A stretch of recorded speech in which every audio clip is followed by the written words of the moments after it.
wabarakatuh. Perkenalkan, nama saya Meini Purnamasari, mahasiswa S1 Keperawatan non-reguler semester 5 Stikes Mitra Adiguna Palembang.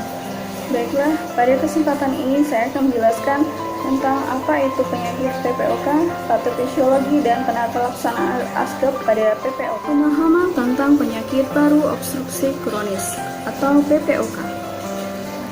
PPOK atau penyakit paru obstruksi kronis merupakan penyakit jangka panjang yang dapat bertambah parah dari waktu ke waktu, dan gejalanya ditandai dengan peradangan dan keterbatasan aliran udara keluar paru-paru. PPOK merupakan istilah umum yang digunakan untuk menggambarkan kondisi pernapasan seperti bronkitis kronis dan emfisema. Banyak orang yang mengidap penyakit tersebut dan juga disertai dengan penyebab pada penyakit PPOK. Paparan rokok jangka panjang, asap rokok, bahan-bahan iritan seperti debu, polusi udara, atau polusi pabrik, dan paparan biomasa. Dan ada juga gangguan genetika alpha antitrypsin. Gejala awal pada PPOK bisa terjadi tanpa gejala atau ringan. Sebagai tahapan penyakit, gejala umumnya seperti mengi, sesak napas, batuk terus-menerus yang disertai dahak. Gejala bisa memburuk yang ditandai dengan sulit bernapas pada saat melakukan kegiatan rutin seperti memakai pakaian dan naik tangga, sehingga menyebabkan kelelahan, berkurangnya berat badan, dan hilangnya massa otot. Fungsi paru-paru secara normal. Jika udara yang dihirup dalam prosesnya melalui saluran udara atau trakea atau bronkial di paru-paru, kemudian udara keluar ke saluran yang lebih kecil disebut bronkiolus, yang kaya pembuluh darah dan berujung di miliaran tabung-tabung kecil udara disebut alveolus. Pada keadaan normal, dinding saluran udara dan kantung udara berfungsi elastis dan fleksibel secara alami. Saat menghirup napas, menyebabkan setiap kantung terisi udara. Pada saat menghembuskan napas, menyebabkan kantung menghempis, memompa udara ke paru-paru.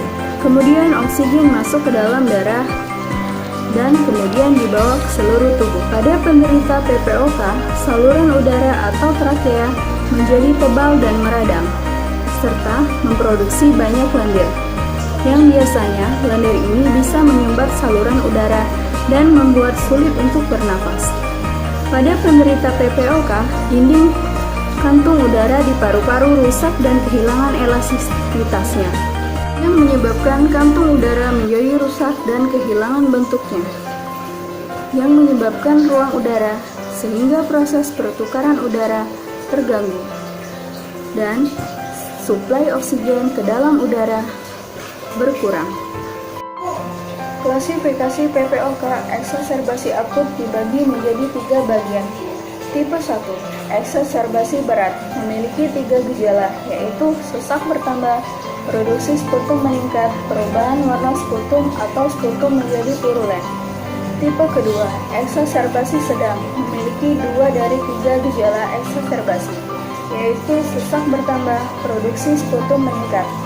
Tipe ketiga, eksaserbasi ringan, memiliki 1 gejala ditambah infeksi saluran napas atas lebih dari 5 hari, demam tanpa sebab, peningkatan batuk, peningkatan mengi atau peningkatan frekuensi pernapasan lebih dari 20% baseline atau frekuensi nadi lebih dari 20% baseline. Patofisiologis penyakit PPOK. Saluran napas dan paru berfungsi untuk proses respirasi, yaitu pengambilan oksigen untuk keperluan metabolisme dan pengeluaran karbon dioksida dan air sebagai hasil metabolisme. Proses ini terdiri dari 3 tahap, yaitu ventilasi, difusi, dan perfusi. Ventilasi adalah proses masuk dan keluarnya udara dari dalam paru.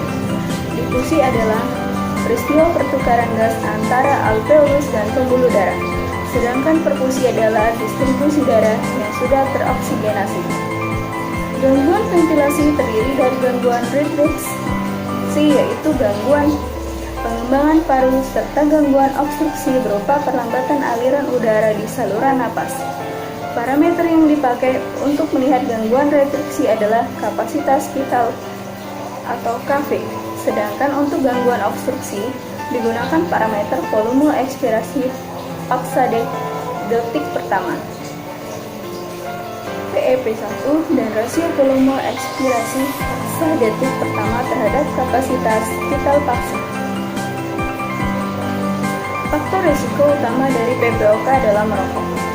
Komponen-komponen asap rokok merangsang perubahan pada sel-sel penghasil mukus bronkus. Selain itu, selia yang melapisi bronkus mengalami kelumpuhan atau disfungsional serta metaplasia. Perubahan-perubahan pada sel penghasil mukus dan selia ini mengganggu sistem ekskalator mukosiliaris dan menyebabkan penumpukan mukus kental dalam jumlah besar dan sulit dikeluarkan dari saluran napas. Mukus berfungsi sebagai tempat persemaian mikroorganisme penyebab infeksi dan menjadi sangat virulen. Timbul peradangan yang menyebabkan edema jaringan. Proses ventilasi terutama ekspirasi terhambat. Timbul hiperkapnia akibat dari ekspirasi yang memanjang dan sulit dilakukan akibat mukus yang kental dan adanya peradangan. Komponen-komponen asap rokok juga merangsang terjadinya peradangan kronik pada paru. Mediator-mediator peradangan secara progresif merusak struktur-struktur penunjang di paru. Akibat hilangnya elastisitas saluran udara dan kolapsnya alveolus, maka ventilasi berkurang. Saluran udara kolaps terutama pada ekspirasi, karena ekspirasi normal terjadi akibat pengempisan paru secara pasif setelah inspirasi.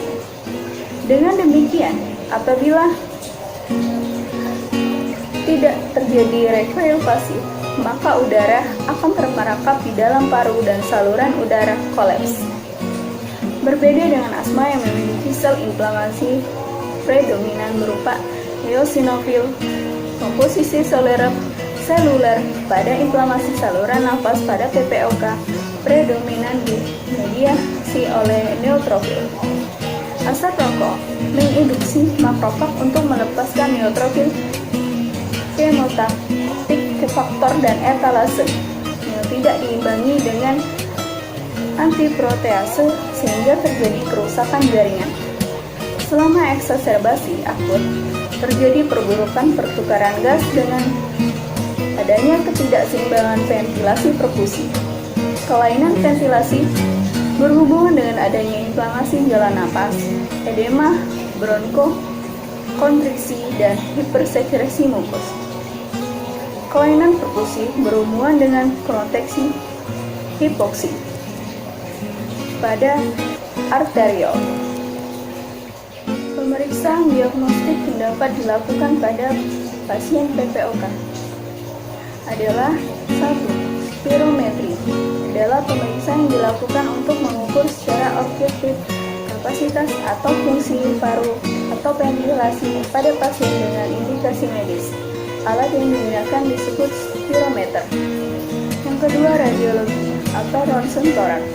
Yang ketiga, bila eksaserbasi akut, analisis gas darah, BPL, sputogram, dan kultur MOR. Yang keempat, tes yang bisa dilakukan lebih lanjut yaitu elektrokardiogram atau ECG untuk mengukur aktivitas listrik jantung. Ekokardiogram merupakan ultrasonografi jantung. Peak flow test, tes pernapasan yang mengukur seberapa cepat bisa bernapas yang dapat membantu mengurangi asma. Blood oxygen test, alat untuk mengukur kadar oksigen dalam darah. Computerized tomography, CT scan, pemindai interferensi yang dapat membantu mengidentifikasi masalah paru-paru. Yang terakhir, sampel dahak atau phlegm sample diuji untuk memeriksa tanda-tanda infeksi. Kenapa laksanaan ASKA pada PPOK? Diagnosa perawatan yang bisa diangkat pada PPOK. Yang pertama, bersihan jalan napas tidak efektif berhubungan dengan bronkokonstriksi, peningkatan produksi sputum, batuk tidak efektif, kelelahan atau berkurangnya tenaga dan infeksi bronkopulmonal. Intervensi yang bisa kita berikan pasien 6-8 gelas cairan per hari kecuali terdapat kor pulmonal. Ajarkan dan berikan dorongan penggunaan teknik pernapasan diafragmatik dan batuk. Bantu dalam pemberian tindakan nebulizer inhaler dosis terukur. Lakukan drainase postural dengan perkusi dan vibrasi pada pagi hari dan malam hari sesuai yang diharuskan. Instruksikan pasien untuk menghindari iritan seperti asap rokok, aerosol, suhu yang ekstrim, dan asap. Yang kedua, pola napas tidak efektif berhubungan dengan napas pendek, mukus, bronkokonstriksi, dan iritan biala napas. Ajarkan klien untuk bernapas diafragmatik dan pernapasan bibir dirapatkan. Berikan dorongan untuk mengiringi aktivitas dengan periode istirahat. Biarkan pasien membuat keputusan tentang perawatannya berdasarkan tingkat toleransi pasien. Berikan dorongan penggunaan latihan otot-otot pernapasan jika diharuskan. Yang ketiga, gangguan pertukaran gas berhubungan dengan ketidaksamaan ventilasi perfusi. Intervensi yang bisa kita berikan, deteksi bronkospasma saat auskultasi. Pantau klien terhadap dispnu dan hipoksia. Berikan obat-obatan bronkodilator dan kortikosteroid dengan tepat dan waspada kemungkinan efek sampingnya. Berikan terapi aerosol sebelum waktu makan untuk membantu mengecilkan sekresi sehingga ventilasi paru mengalami perbaikan. Pantau pemberian oksigen. Yang keempat, intoleransi aktivitas berhubungan dengan ketidakseimbangan antara suplai dengan kebutuhan oksigen. Intervensi yang bisa kita berikan, ukur tanda-tanda vital segera setelah aktivitas. Istirahatkan klien selama 3 menit, kemudian ukur lagi tanda-tanda vital. Dukung pasien dalam melegakan latihan teratur dengan menggunakan treadmill dan exercise cycle. Berjalan atau latihan lainnya sesuai seperti berjalan perlahan. Demikianlah penjelasan dari saya tentang penyakit PPOK. Semoga bermanfaat untuk teman-teman semua. Dan saya akhiri dengan wassalamualaikum warahmatullahi wabarakatuh.